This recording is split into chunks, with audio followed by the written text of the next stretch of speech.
There is a new certification in town. It's for IoT developers. Pamela and I will tell you everything you need to know, right, Pamela? Exactly. So join us to learn about the Azure IoT Developer Specialty and learn how you can get certified and also how you can upskill to be able to pass the certification. And that's on the IoT show right now.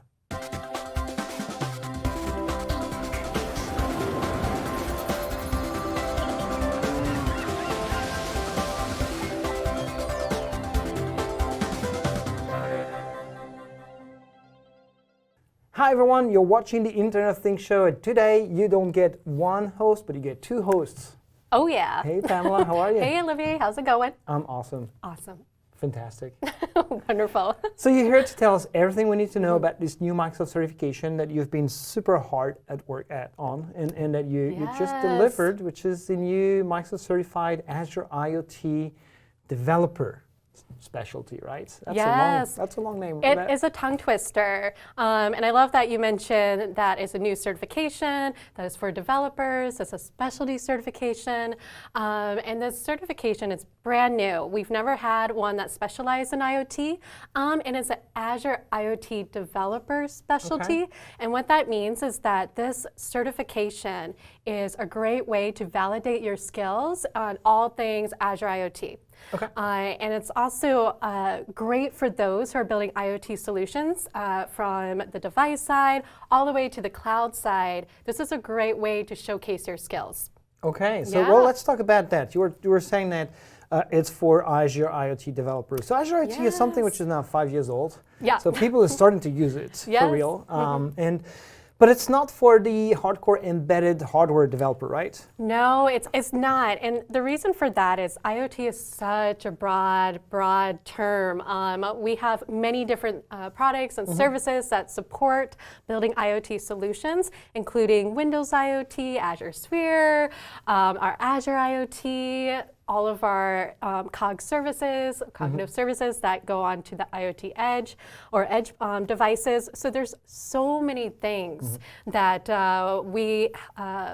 we have to support building IoT solutions. And so that's why that name is Azure IoT. So it's not really meant for embedded developers who are specializing in putting sensors, connecting it to their device.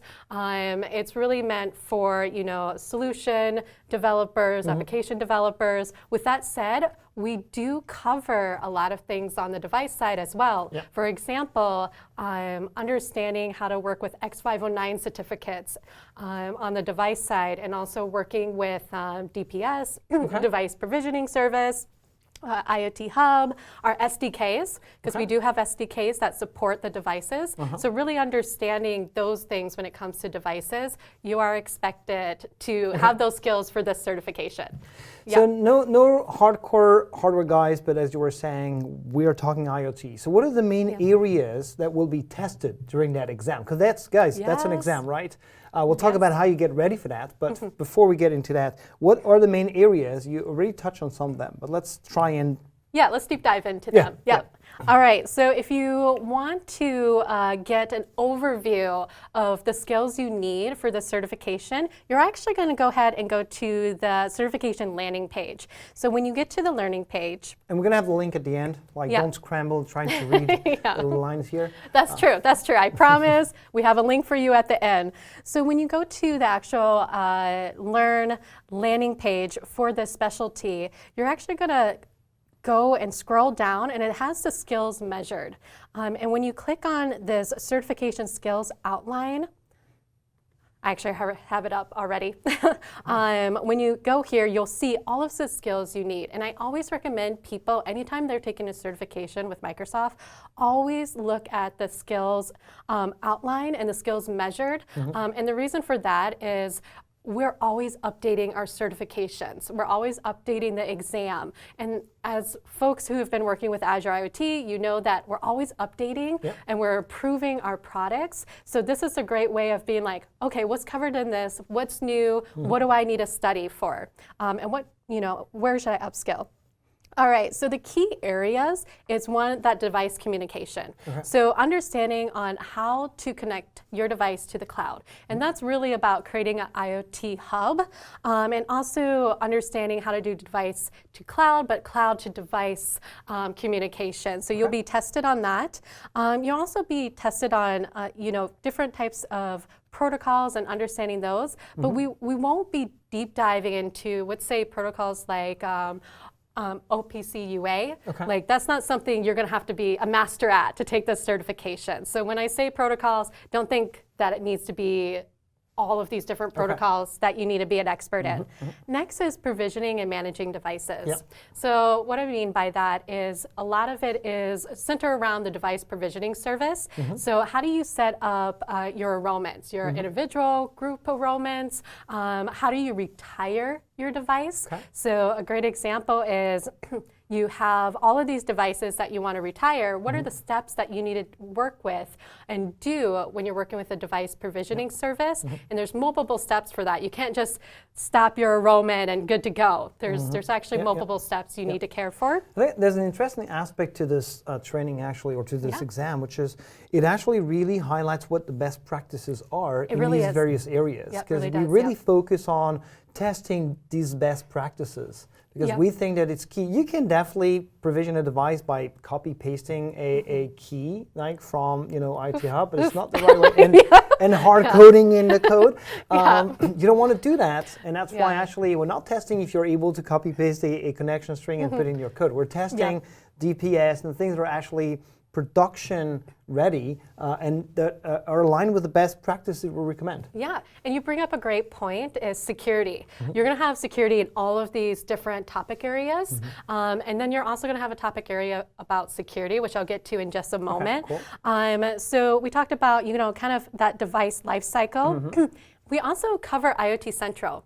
And there's a lot of questions on why are you covering IoT Central? I thought that was so why are we covering IoT Central? I don't even need you here, Olivier. I'll just ask my own questions.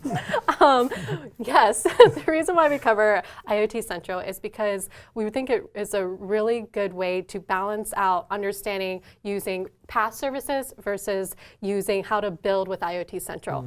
Also, we have a series of APIs you can use with IoT Central. You also manage devices with IoT Central, set up rules and actions and alerts. So there's a lot of really key things a developer should know about IoT Central. That might make sense for their business. That answers my question, thank you. Yeah, no problem. Great question. And the next area is actually implementing edge solutions.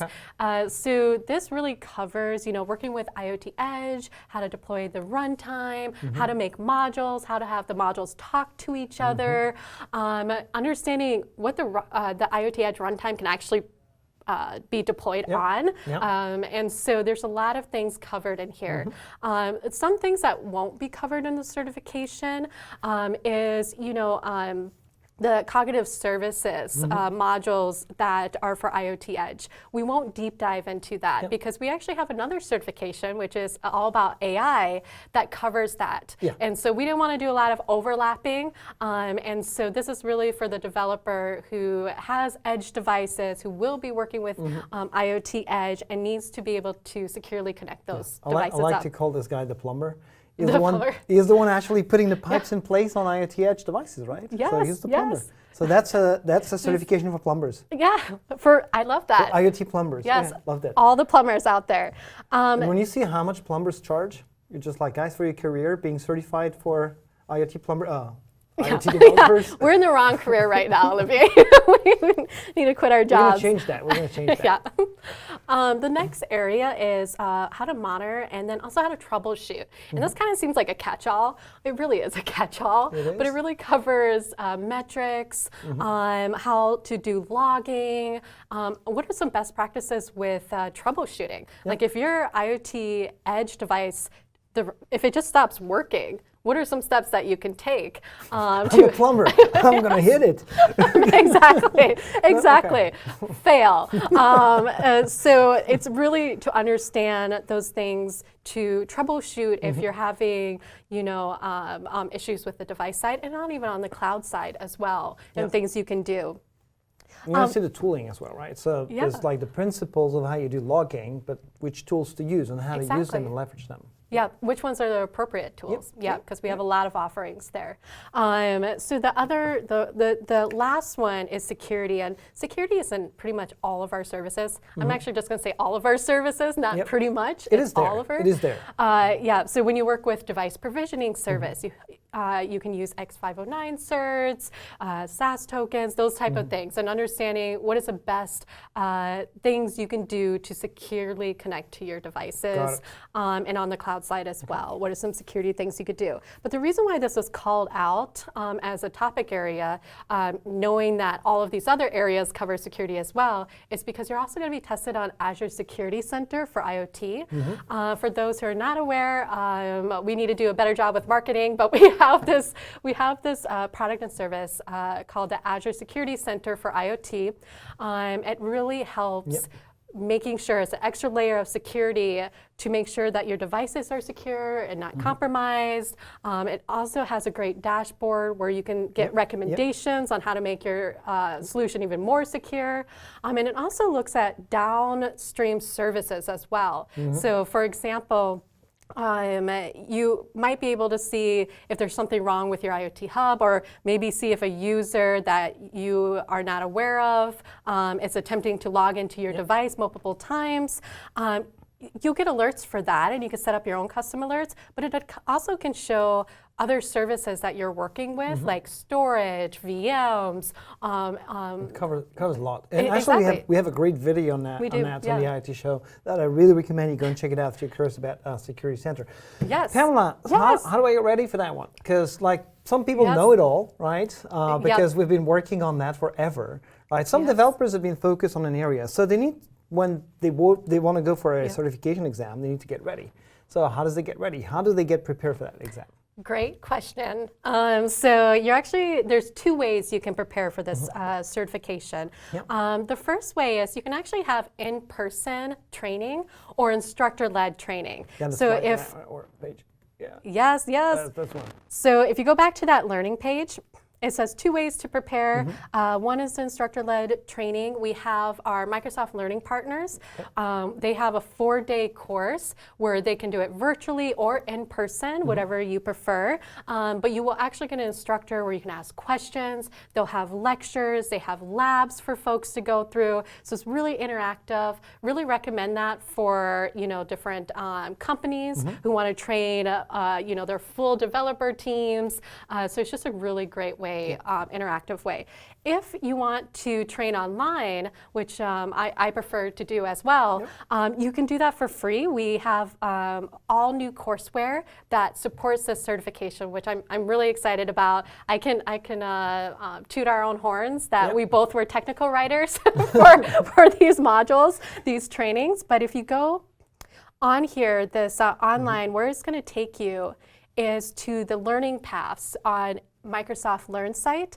If you haven't been to the Microsoft Learn site, it is, I think it's been around for the last year to year and a half. I think it was announced at last Build or Ignite, I don't remember.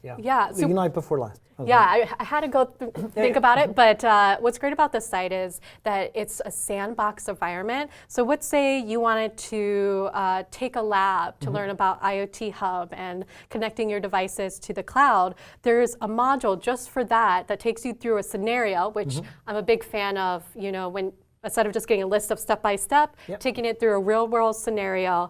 And you can learn on that, but it's in a sandbox environment. So what that means is you don't have to have an Azure subscription to get started. You can just deploy your sandbox, go through the steps, learn, and then after 2 hours, the sandbox is gone. But it's a great way of learning. So when you're on the Microsoft Learn site, there's individual modules, or you can go with the learning paths. So the learning paths, like for example, we have one for introduction for Azure IoT.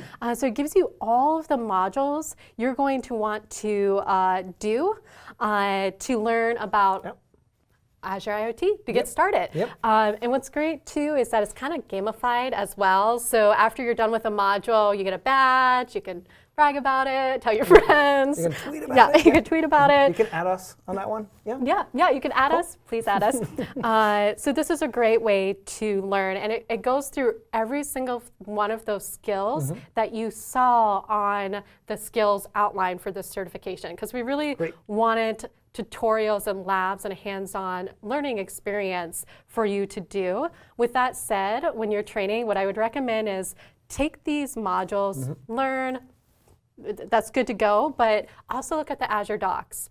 Read through those. If there's areas, like for example, if you're not that familiar with certificates and how they work, you can deep dive into the docs, and that's going to be really beneficial for you for the certification. So the content is out there for you to go and get ready and then get certified. Here's a couple links that you need to know. The first one is the actual Developer Specialty certification page that you were showing. And the second one is Microsoft Learn for IoT stuff. Yeah, definitely give us feedback. Reach out to us on Twitter and let us know how we're doing on those modules. And we're excited that this is a new certification for developers out there. Cool. Guys, you know what you have to do? Get certified. And don't forget to subscribe to the IoT show as well. See you soon. Bye. Bye.